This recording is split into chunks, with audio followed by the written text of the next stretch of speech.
Hello, this is Oliver Jeffers, and you're watching me on kidstoppress.com. With a worldwide lockdown and a generation of restless and curious children, we are not sure what we will build. But just focus on one day at a time and the little joys of life. We wanted to make sure that this year is a little special for all of you guys, and especially all our book club members at KSP Book Clubs. And we were busy wondering how to catch a star. I must confess, I am actually quite stuck and feeling, oh my God, pinch me, this is real. I've got so many messages after I announced that today I am going to be interviewing Oliver Jeffers, and I totally know how you guys are feeling because me and my kids have grown up on a diet of all of his books, and he is incredible. We all know that, right? And I really can't get words to express how it is to meet one of the most popular authors and of all times, right? I mean, he is probably my favorite children's author. Of course, his 18th book as an author and illustrator will be released in October this year, and I can't wait to, of course, share that with you guys. I've already got a sneak peek into it, but of course, share it with all of you guys. And hopefully, if you leave us some comments below, we could probably send you some free copies. And of course, this interview is going to deep dive into the artist, illustrator, and the dad behind this amazing author that we know, Oliver Jeffers. Hi, how are you doing? Hi, can I tell you that I'm having a fangirl moment right now?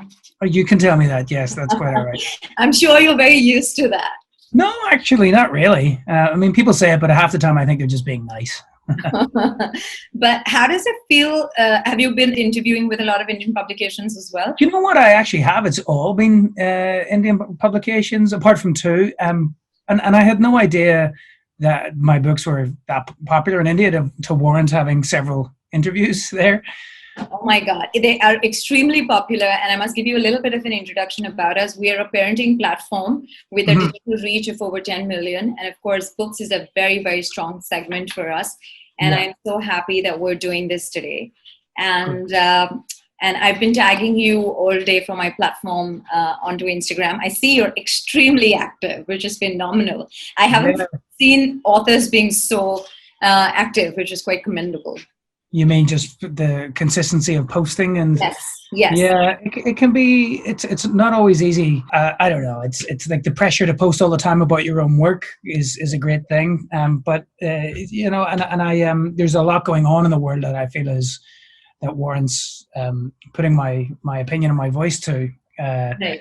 It's definitely a platform and a balance with my own internal sanity about 18th book. Do you still get nervous? Is it the 18th? I hadn't actually counted. Yes. Do I get nervous about making a book? Yes. No, not nervous about making a book. No, I mean, at this point, it's always I put it out into the ether and have no idea how it's going to be received. So some books that I thought were like, oh yeah, they're going to generate a little interest, just completely explode. And some books that I think are going to be huge aren't. So I'm not a good judge of what will work and what won't. And maybe that's no bad thing. I don't know. But nervous, no. I only ever get nervous before I have to give a public talk or something. But when a book goes out in the world, it's going to do what it's going to do, and I have no control over that anymore. Right. Let's rewind a bit. When did you first start writing, and were you always like this as a kid? Were you always so passionate and so creative as a child? I would like to say yes, and parts of that is true. I always show promise in making art and sort of thinking outside the box, but I wasn't always enthusiastic about it, or wasn't always engaged in it. I was much more interested in digging holes, climbing trees, getting into mischief, playing football, being outdoors, things like that. And I remember in school, whenever a teacher would say, "What do you want to do when you grow up?" When I was in younger school, I'd always thought make art, and they're like, "Oh, that's nice." Basically, good luck with that. Not really encouraging. And it was only when I got closer to art college and in high school that teachers were genuinely encouraging. My parents always were. But so to say, did I always want to do this? No, I didn't.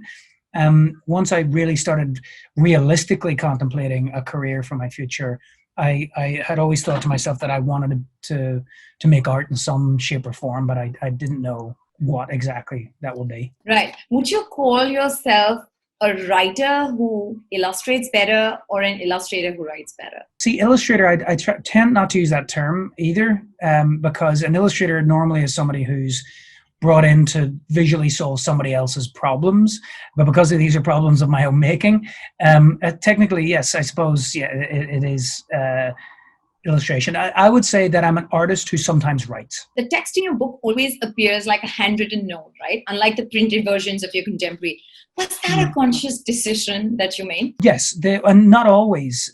Some of the books that I use very specific fonts. In the early books, I wanted to use my handwriting, but I didn't technically know how to do it. This is before I figured out Photoshop or really any digital art making software. So I didn't know how to do it, and there will be tweaks that were made right up until the end. So there was a finality to writing it with hand that the publisher didn't like, and an imperfection to it that I didn't like. So we never bothered. And the first 5 or 6 books, I think, used a font that kind of mimicked handwriting, but not really. It was called Providence Sans, I think, was the font. But ever since the book stuck, and the fusion between Photoshop and the InDesign with which the books were being designed, really since then I've used my own handwriting. There's this strange sense of calming effect that your books bring about, not just for kids but even for parents who read it along with them. Yeah. How do you achieve that? Is that a reflection of your life? Are you generally a very calm person? How do you achieve that? I think I don't know if I'm calm. I don't know if my kids would say I'm calm. They know how to push my buttons. I honestly think it's wishful thinking. No, there's never really been a lot of calm in my life. There has been a huge amounts of turbulence and noise and all sorts. And I think the books are the world the way that I want it to be. So that comes from there. I don't think I'm highly strung either. I don't think I'm in your face about sort of over the top, but I've never knowingly been described as calm in person. Okay, what's in a day in the life of Oliver Jeffers? How's your day?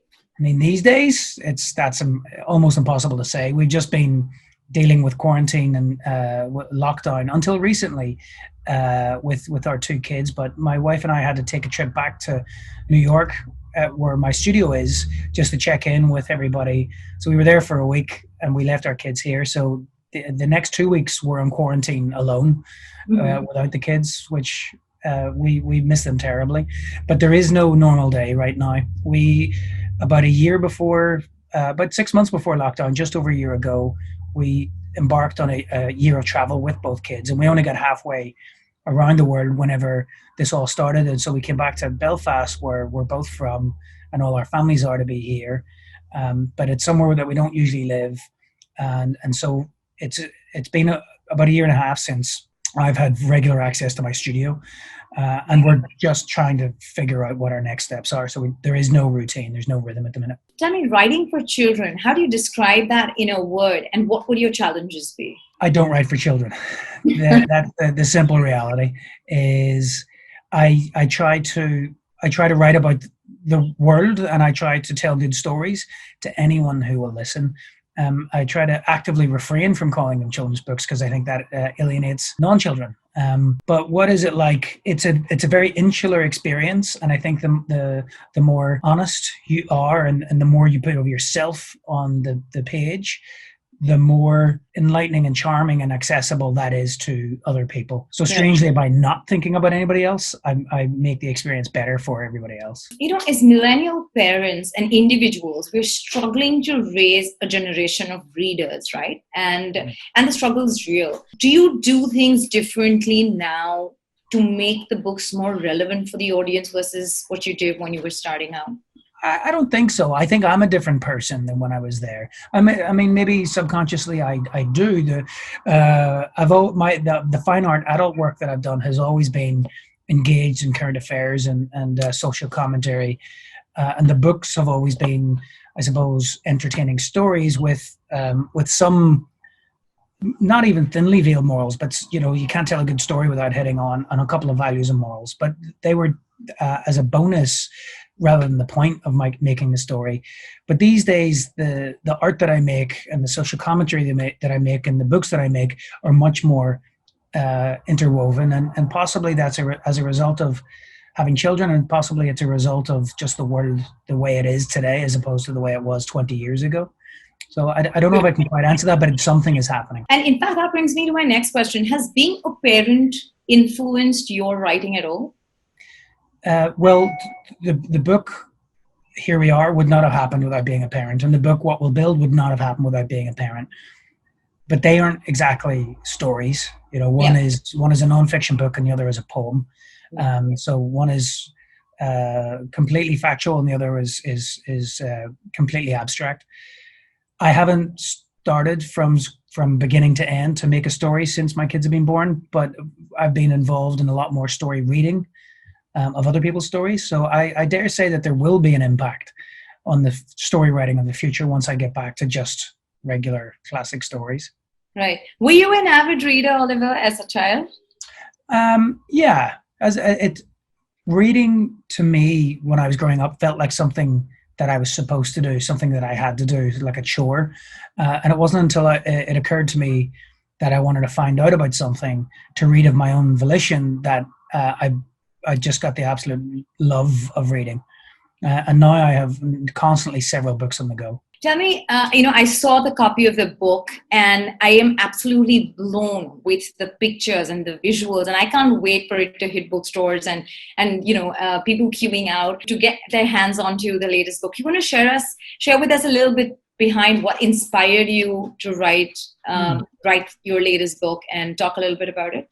Yeah, well, it was inspired by having a daughter, and she's not the first kid that my wife and I have had, but she's the first daughter that we've had, and not only that, but the first female Jeffers in several generations. So just thinking about this world into which she was emerging and what it was going to be like, it's something that I've always done, which is I like to plan out loud. I like to make it known what my thought process is, and half the time that's just for somebody else to hear my plans, but it gives me fuel speaking into words and into abstract concepts, this idea of an imagined future.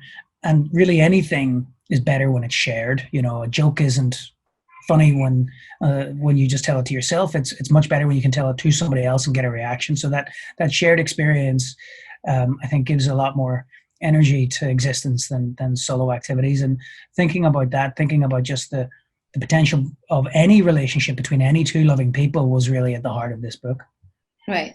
Tell me, how are you raising Harlan and Marie? Have I got their names right?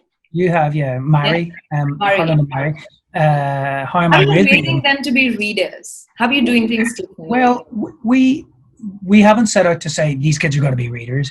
I also quite aware of my own background, that I don't want to try and drum into them something that they feel is a chore or that they have to do or against their will, because that's the surest way to make a non-reader in my experience. But I think if we dip in and out of it and it's always fun and it's always enjoyable and it's always on their terms, that will be the way in which there'll be a love there. From a constant parent's perspective, kids these days are living in a fast-paced world where enough gadgets and other screen distractions. Yeah, exactly. How do we pull them back into the world of reading and storytelling, which is such an important skill set? I don't know. I honestly don't know. We're lucky that we're not at that point yet. Our boy is only 5, and so he's not so completely distracted by screens. He's distracted by anything, really, any shiny object, any new toy or fort that he's built, but not necessarily screens. So I think we're fortunate enough that we don't have to deal with that quite yet. As for other parents, I'm not sure. I don't know what to tell them. Maybe I'll have a couple of answers when my kids are older. Right. But maybe it's the right book at the right time. Yes. We're going to do a fun, quick Q&A where you need to answer very briefly. Okay, let's see how you fare. Right. Okay. How would you describe your writing style in a word? Simple. Complete the sentence. Oliver Jeffers as a dad is fun. I'm going to ask your children that after. Okay. Who among your children do you think would take up writing from you? Marry. Okay. If you want a children's or let's say an adult book author and artist, what would you have been? Unemployed. I love that. The one thing you missed the most during the lockdown as a parent? Hugging my dad. Oh, I just lost my dad, so I know the feeling. I'm sorry to hear that. Yes. An author in recent time whose work you have loved. And Anthony Doerr, All the Light You Cannot See. It's an adult book, though. Okay. Your favorite book and why? Catch-22 by Joseph Heller, because it begins so strangely, but it teaches you a new language to make the climax all the more powerful. 3 books that influenced you as an individual. Well, Catch-22, The Bad-Tempered Ladybird by Eric Carle, and a third one, probably A Brief History of Everything by Bill Bryson. Right. You've written so many stories. What's the story that has scared you and you said, I can't do this, or you felt like giving up? The Fate of Fausto. Okay. How do you define success? Doing what you love. Okay. One thing you would like to change about the children's book world and why? I don't know if I'd like to change anything about it. Okay. 3 tips that you would want to share with kids who would like to write. Have fun, write for yourself, and be as good as you can be. Where do you get your imagination from? My parents, clearly, where I got everything from. Right. Skills that are going to be absolutely essential for 21st century kids. Adaptability. Oliver the better writer or Oliver the better artist? Artist. Okay. Fiction or non-fiction? Non-fiction. Okay. There's so many interesting things. The current book that you're reading right now? The current book that I'm reading right now is, it's on my bedside. What's it called? Drag Your Plow Over the Bones of the Dead. Won the Pulitzer Prize a couple of years ago. Can't remember the author's name though. Polish. Okay. What inspired you to write Stuck? A true story. And out of all of your books, which is your favorite one? It is very difficult to say. I always say the last one. So. All right. And before we end, just one last question on, do you have anything to say about your latest book that you would want people to say that book wrap this right now? No, nothing I haven't already said, I don't think. I hope people enjoy it and take it in the spirit in which it's intended. Okay. Let me ask that one last question. How do you feel when everybody says, oh, I'm having a fangirl moment doing this interview? Like, how was your reaction? I think people are just being nice when they say that. So you don't believe that you're actually a big star? No, not really. Messages I've got today saying, I am so jealous of you. I'm so jealous of you. It's easier to not think that. Wow. So how do you stay so grounded? Well, I think it would change the work that I do.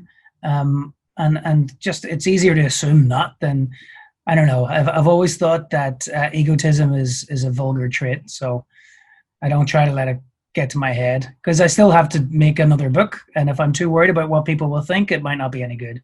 Wow, that's incredible. Thank you so much, Mr. Jeffers, for being with us today. And I am absolutely honored and humbled to have this conversation with you. And I wish you nothing but the best for your book launch this October.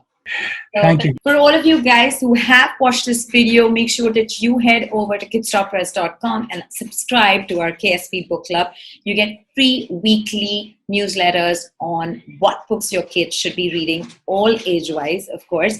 And more importantly, you can also join our reading challenge that goes live very, very soon.